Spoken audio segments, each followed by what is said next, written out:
Hi നമസ്തേ കൂട്ടുകാരെ, എല്ലാവർക്കും ഒരു നല്ല നമസ്കാരം. ഞാൻ മുംബൈ മലയാളി. ഇന്ന് വന്നിരിക്കുന്ന വർത്തമാനം എല്ലാവർക്കും വളരെ ആകാംക്ഷയുള്ള കാര്യങ്ങളിലേക്ക് തന്നെയാണ്. ഇലക്ഷൻ ചൂടുകൾ കഴിഞ്ഞു, എന്നാലും ഹീറ്റ് വേവ്സ് വളരെയധികം കൂടുതലാണ് നമ്മുടെ നാട്ടിൽ, അതായത് പ്രത്യേകിച്ച് ഇന്ത്യയിൽ. കഴിഞ്ഞ ദിവസങ്ങളിൽ മെയ് 1 തൊട്ടിങ്ങോട്ട് പല സ്ഥലങ്ങളിലായിട്ട് ഏറ്റവും കൂടുതൽ റെക്കോർഡ് ചെയ്യപ്പെട്ടത് കഴിഞ്ഞ ദിവസം റായൽസീമ എന്ന് പറയുന്ന ആന്ധ്രാപ്രദേശിൻ്റെ ഭാഗമായ, പുതിയ തെലങ്കാനയുടെ ആന്ധ്രാപ്രദേശിൻ്റെ ഭാഗമായ റായൽസീമ എന്ന് പറയുന്ന ഈ പ്രദേശത്താണ് 46 ഡിഗ്രി സെൽഷ്യസ് ചൂട് രേഖപ്പെടുത്തിയത്. മറ്റു സ്ഥലങ്ങളിലൊക്കെ ആവറേജ് 40 ഡിഗ്രി 42 ഡിഗ്രി സെൽഷ്യസ് ചൂട് നമ്മുടെ ഇന്ത്യയിൽ, കേരളത്തിൽ തന്നെ രേഖപ്പെടുത്തിയിട്ടുണ്ട്. കേരളത്തിൽ ഏറ്റവും കുറവ് രേഖപ്പെടുത്തിയിരിക്കുന്നത് ഏകദേശം നമ്മുടെ കൊച്ചിയിലും പത്തനംതിട്ട ഭാഗത്തൊക്കെ തന്നെയാണ്. ബാക്കി എല്ലാ സ്ഥലങ്ങളിലും 38, ഏകദേശം 39-40 ടച്ച് ചെയ്ത് വരുന്ന ടെമ്പറേച്ചറാണ് രേഖപ്പെടുത്തിയിരിക്കുന്നത്. എല്ലാവരും നല്ലപോലെ വെള്ളം കുടിക്കുക, ധാരാളം വെള്ളം കുടിക്കുക. അതുപോലെ പീക്ക് അവേഴ്സിൽ സൂര്യപ്രകാശം കഠിനമായിട്ടുള്ള സമയത്ത് വെളിയിൽ ഇറങ്ങാതിരിക്കുക. ഹീറ്റ് വേവ്സ് എന്ന് പറയുമ്പം നമുക്ക് അതുപോലെ സൂര്യാഘാതം എന്നൊക്കെ പറയും. അത് ഏറ്റുകഴിഞ്ഞാൽ കൊച്ചുകുട്ടികളിൽ അല്ലെങ്കിൽ അല്പം 70 വയസ്സിന് മുകളിൽ അല്ലെങ്കിൽ 60 വയസ്സിന് മുകളിലുള്ളവർക്കൊക്കെ ബുദ്ധിമുട്ട് വരും. അപ്പം മറ്റ് പ്രവൃത്തികളിൽ ഏർപ്പെടാതിരിക്കുക, വെളിയിലിറങ്ങിയുള്ള പ്രവൃത്തികളിൽ കൂടുതൽ സമയവും വെയിലത്ത് നിൽക്കാതിരിക്കുക, വെള്ളം കുടിക്കുക ആവശ്യത്തിന്. അപ്പോൾ ഇതൊക്കെ പറഞ്ഞു വരുന്നത് പ്രത്യേക കാരണങ്ങളുണ്ട്. ഇപ്പം ശ്രദ്ധയാകർഷിക്കപ്പെട്ട ഈ ഇലക്ഷൻ സമയത്ത് ഇന്ത്യയിൽ, പ്രത്യേകിച്ച് നോർത്ത് ഇന്ത്യയിൽ വളരെ കാര്യമായിട്ട് നമ്മൾ ചില കാര്യങ്ങൾ പറയുമ്പോൾ അതിൻ്റെ വസ്തുനിഷ്ഠമായിട്ട് അതിനെക്കുറിച്ച് പഠിക്കുകയും ഒക്കെ ചെയ്യണം. അത് സത്യമാണോ ഇല്ലയോ എന്ന്, ശരിയല്ലേ? അപ്പോൾ ഇപ്പോൾ ഈ കോവിഷീൽഡ് വാക്സിനെ കുറിച്ച് ഒരു ദുഷ്പ്രചരണം വളരെയധികം കേൾക്കുന്നുണ്ട്. അത് ഇന്നിപ്പം കോവിഡ് പോയതിന് ശേഷം ഏകദേശം ഇപ്പോൾ 21 കാലഘട്ടത്തിലായിരുന്നല്ലോ, 2020. അപ്പം ഏകദേശം 3 വർഷം പിന്നിട്ട് കഴിഞ്ഞിരിക്കുന്നു. വിജയകരമായിട്ട് ഇപ്പോഴും കോവിഷീൽഡ് അല്ലെങ്കിൽ കോവിഡ് വാക്സിൻസ്, പ്രതിരോധിക്കാനുള്ള വാക്സിൻസ് നമ്മൾ ഭാരതീയരാണ് ആദ്യം ഏറ്റവും കൂടുതൽ പേര് വാക്സിൻ എടുത്തവർ. അപ്പം അത് റെക്കോർഡ് തന്നെ നമ്മുടെ ഭാരതത്തിൻ്റെ പേരിലാണ്. ആദ്യം Covishield vaccine serum institute of India പൂനെയിൽ ഇത് പ്രൊഡ്യൂസ് ചെയ്യാനായിട്ട് ഏറ്റെടുത്ത ആ ഒരു വലിയ ഒരു കർമ്മം, അതുകൊണ്ട് ധാരാളം millions of people all around the world എന്ന് പറയാം, അവർക്കത് പ്രയോജനപ്പെട്ടു. ഇന്ത്യക്കാർക്ക് മാത്രമല്ല.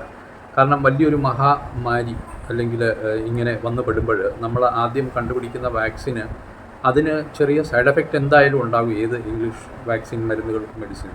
അപ്പം ഇത് കണ്ടുപിടിച്ച ആദ്യത്തെ കോവിഡ് വാക്സിൻ കണ്ടുപിടിച്ചത് കോവിഷീൽഡ് എന്ന പേരിൽ ആസ്ട്രാസെനീക എന്ന് പറയുന്ന കമ്പനിയാണ്, UK ബേസ്ഡ് കമ്പനിയാണ്. അപ്പോൾ അവർ അന്നേ അറിയിച്ചിരുന്നു ഈ വാക്സിന് ഒരു സൈഡ് എഫക്റ്റ് ഉണ്ടാകും. അത് 7-8 പേർക്ക്, അതായത് 10 ലക്ഷം പേരിൽ ഈ വാക്സിൻ ഉപയോഗിക്കുമ്പോൾ ഒരു 7-8 പേർക്ക് ഉണ്ടാകാവുന്ന സൈഡ് എഫക്ട്സാണ് അവർ പറയുന്നത്. അത് ത്രോംബോസിസ് എന്ന് പറയുന്ന ഒരു മാരകമായ, അതായത് മരിച്ചു പോകാൻ സാധ്യതയുള്ള തന്നെ ഉള്ള ഒരു പ്രത്യേക അവസ്ഥയാണ്. അത് ബ്ലഡ് ക്ലോട്ട് ചെയ്യുന്ന ഒരവസ്ഥയാണ് നമ്മുടെ ശരീരത്തിൽ. അപ്പം അങ്ങനെ വളരെ റെയർ കേസുകൾ റിപ്പോർട്ട് ചെയ്തിട്ടുമുണ്ട്. കൂടുതലായിട്ട് UK അതിപ്പോൾ ഒരു കേസ് വന്നപ്പോഴാണ് ഈ കമ്പനിക്കെതിരെ, അതായത് ഇത് ഡെവലപ്പ് ചെയ്ത കമ്പനിക്കെതിരെ ഈ വാക്സിൻ. നമ്മുടെ പൂനെയിലെ സിറം ഇൻസ്റ്റിറ്റ്യൂട്ട് ഇത് കൂടുതൽ പ്രൊഡ്യൂസ് ചെയ്യാനുള്ള അവകാശം എടുത്തതേ ഉള്ളൂ. ഇത് ഡെവലപ്പ് ചെയ്ത കമ്പനി UK അപ്പോൾ നമ്മുടെ സയൻറ്റിസ്റ്റുകളും ഒക്കെ ഉണ്ടാകാം അതിൽ. അപ്പോൾ എന്തായാലും കേസ് കൊടുത്ത് കോടിക്കണക്കിന് രൂപ ആവശ്യപ്പെട്ട് ആണ് കേസ് ഫയൽ ചെയ്തിരിക്കുന്നത്. ഒരാൾ കൊടുത്ത കേസ്, അവരുടെ സ്പൗസ്, ഭാര്യയോ ഭർത്താവോ മറ്റോ കൊടുത്ത കേസിൽ അതിപ്പോൾ ഇതായിരിക്കുകയാണ്. അതിന് ഇപ്പം അങ്ങനെയുള്ള കേസുകൾ നമുക്കിപ്പം വർഷങ്ങൾ കഴിയുന്തോറും അത് വളരെ കുറഞ്ഞു വരാനേ സാധ്യതയുള്ളൂ എന്നാണ് കമ്പനി തന്നെ പറയുന്നത്. അതായത് നമ്മുടെ ഇവിടെ ഈ ത്രോംബോസിറ്റോപെനിയ സിൻഡ്രോം എന്ന് പറയുന്ന ഈ ത്രോംബോസിസ് എന്ന് പറയുന്ന ഇത് വരുന്നത് 8 പേർക്ക് മാത്രം, 10 ലക്ഷം പേരിൽ വാക്സിൻ കുത്തിവെച്ചാൽ ഒരു 8 പേർക്ക് മാത്രം വരാവുന്ന വളരെ മിനിമലായിട്ടുള്ള നമ്പർ ആൾക്കാർക്ക് വരാവുന്ന ഒരു പ്രതിഭാസം, ഒരു സൈഡ് എഫക്റ്റാണത്, ബ്ലഡ് ക്ലോട്ട് ചെയ്യുന്നത്. അപ്പം നമ്മുടെ നാട്ടിൽ ഇങ്ങനെയുള്ള അധികമൊന്നും റിപ്പോർട്ട് ചെയ്തിട്ടില്ല. പിന്നെ പ്രായമായ കാരണങ്ങൾ കൊണ്ട് അതായത് കാരണം കൊണ്ട് മരിക്കാറുള്ളതുപോലെ കോവിഡ് സമയത്തും ധാരാളം പേര് നമുക്ക് വേണ്ടപ്പെട്ടവർ നഷ്ടപ്പെട്ടു. അത് ചിലപ്പോൾ ഒരു 2 വർഷമോ അല്ലെങ്കിൽ 3 വർഷമോ അല്ലെങ്കിൽ 5 വർഷമോ അല്ലെങ്കിൽ 10 വർഷമോ താമസിച്ച് മരിക്കേണ്ടവർ അല്പം നേരത്തെ നമ്മളെ വിട്ട് പിരിഞ്ഞു പോയിട്ടുണ്ടാകാം. ദുഃഖകരമായ കാര്യമാണ്. പക്ഷേ അത് വാക്സിൻ്റെ സൈഡ് എഫക്റ്റ് കൊണ്ടായിരിക്കില്ല. കോവിഡ് പ്രശ്നങ്ങൾ കൊണ്ട് അവർക്ക് സഹിക്കാൻ പറ്റാത്ത രീതിയിൽ ഉള്ള പ്രയാസങ്ങൾ കൊണ്ട് മരിച്ചവരുമുണ്ട്. പിന്നെ ചിലർക്ക് ഇതിൻ്റെ ടെൻഷൻ താങ്ങാനൊക്കില്ല, ഇത് എന്തായിത്തീരുമെന്ന് അങ്ങനെ ചിന്തിച്ചിരിക്കുന്നവർക്കും കൂടുതൽ നമ്മൾ പറയാറുണ്ടല്ലോ, ഒരു കാര്യത്തെക്കുറിച്ച് കൂടുതൽ ചിന്തിച്ചാൽ ആ അസുഖം വഷളാകുകയുള്ളൂ എന്ന്. അപ്പോൾ ശ്വാസം മുട്ടൽ വന്ന് അനുഭവിച്ച് കൂടുതൽ പേരും ആ ഒരു രീതിയിലുള്ള ഒരു സിംറ്റമാണ് കൂടുതലും ഈ കോവിഡ് സമയത്ത് നമ്മളൊക്കെ കണ്ടുവന്നിട്ടുള്ളത്. നമുക്കൊക്കെ അത് ഏറെക്കുറെ ബാധിച്ചിട്ടുമുണ്ട്. നമ്മളത് തരണം ചെയ്യാൻ വേണ്ടി ധാരാളം നാരങ്ങാ വെള്ളം കുടിക്കുകയും ദിനം ഒരു 10 ഗ്ലാസ്സെങ്കിലും കുടിച്ചാൽ ഏറ്റവും നല്ലതായിരുന്നു. ആ സമയങ്ങളിലൊക്കെ ഞങ്ങളൊക്കെ അതൊക്കെ ചെയ്തിട്ടുണ്ട്, നമ്മളെല്ലാം ചെയ്തിട്ടുണ്ട്. ശരീരത്തെ ഇതാക്കി നിർത്തുക, അതായത് അതുപോലെ ശ്വാസകോശത്തിന് തടസ്സം വരാത്ത രീതിയിലുള്ള കാര്യങ്ങളൊക്കെ ചെയ്യുക. അതിനുള്ള സിറപ്പ്, അതിനുള്ള ഇഞ്ചി സത്തുകൾ, നാരങ്ങ സത്തുകൾ ഒക്കെ കലക്കി കുടിക്കുക. ഇതൊക്കെ ഇതിനെ തടയാനുള്ള ഓരോ കാര്യങ്ങൾ. എന്തായാലും ഭാരതത്തിൽ ഏറ്റവും കൂടുതൽ ആൾക്കാർ ഇതുപോലെ വാക്സിൻ എടുക്കുകയും അതിനെ ഒക്കെ തരണം ചെയ്ത് മുന്നോട്ട് പോവുകയും ചെയ്ത ഒരു വിജയകരമായ വൃത്തിയായിട്ടാണ് നമുക്കെല്ലാം അനുഭവപ്പെട്ടത്. അന്ന് മോദി സർക്കാരിന്, നമ്മുടെ ഭാരതത്തിൽ ഉണ്ടായിരുന്ന സർക്കാരിന് ഏറ്റവും അധികം ജനപ്രീതി നേടിക്കൊടുക്കുകയും ചെയ്തിട്ടുണ്ട്. സിറം ഇൻസ്റ്റിറ്റ്യൂട്ട് ഇത് നമ്മുടെ പൂനെയിൽ നിന്ന് ഇത് പ്രൊഡ്യൂസ് ചെയ്ത് 100 കണക്കിന് രാജ്യങ്ങൾക്ക് അത് സപ്ലൈ ചെയ്യുകയും ചെയ്തു. കുറേ രാജ്യങ്ങൾക്ക് അത് താങ്ങാൻ പറ്റാത്ത രാജ്യങ്ങൾക്ക് അതിൻ്റെ വില ഫ്രീ ആയിട്ട് തന്നെ നമ്മൾ സപ്ലൈ ചെയ്യാനും ശ്രദ്ധിച്ചു. അതായത് തേർഡ് വേൾഡ് രാഷ്ട്രങ്ങളെന്ന് പറയും. ആഫ്രിക്കൻ കൺട്രികളിലൊക്കെ പോലുള്ള പല സ്ഥലങ്ങളുണ്ട്. അവിടെയൊക്കെ നമ്മുടെ ഏഷ്യൻ രാജ്യങ്ങളിൽ പോലും പല സ്ഥലങ്ങളിലും നമ്മൾ ഫ്രീ ആയിട്ട് പോലും അത് കൊടുത്തിട്ടുണ്ട്. പിന്നെ കുറഞ്ഞ വിലയ്ക്ക് അത് സപ്ലൈ ചെയ്യാനും നമ്മളെ കൊണ്ട് സാധിച്ചു എന്നുള്ളത് വലിയൊരു കാര്യമാണ്. അപ്പോൾ ഇന്ന് ഈ ഇലക്ഷൻ പ്രചരണ സമയത്ത് ഇങ്ങനെ ഒരു ദുഷ്പ്രചരണം പെട്ടെന്ന് ഇങ്ങനെ UK ബേസ്ഡ് കമ്പനിക്കെതിരെ, ഇത് ഡെവലപ്പ് ചെയ്ത കമ്പനിക്കെതിരെ, കോവിഡ് വാക്സിൻ ഡെവലപ്പ് ചെയ്ത കമ്പനിക്കെതിരെ ഇങ്ങനെ ഒരു കോമ്പൻസേഷൻ പാക്കേജ് ഇങ്ങനെ കോടതിയിൽ ഇങ്ങനെ നടപടിക്രമങ്ങൾ നടന്നുകൊണ്ടിരിക്കുന്ന സമയത്ത് ഇവിടെ ഇങ്ങനെ നമ്മുടെ പ്രധാനമന്ത്രി നരേന്ദ്രമോദിക്കെതിരെയും കേന്ദ്ര സർക്കാരിനെതിരെയും ഒരു ഇലക്ഷൻ പ്രചരണായുധമായി ഉപയോഗിക്കുന്നതൊക്കെ വളരെ നിലവാരം കുറഞ്ഞ രീതിയിലുള്ള പ്രവൃത്തികളാണ്.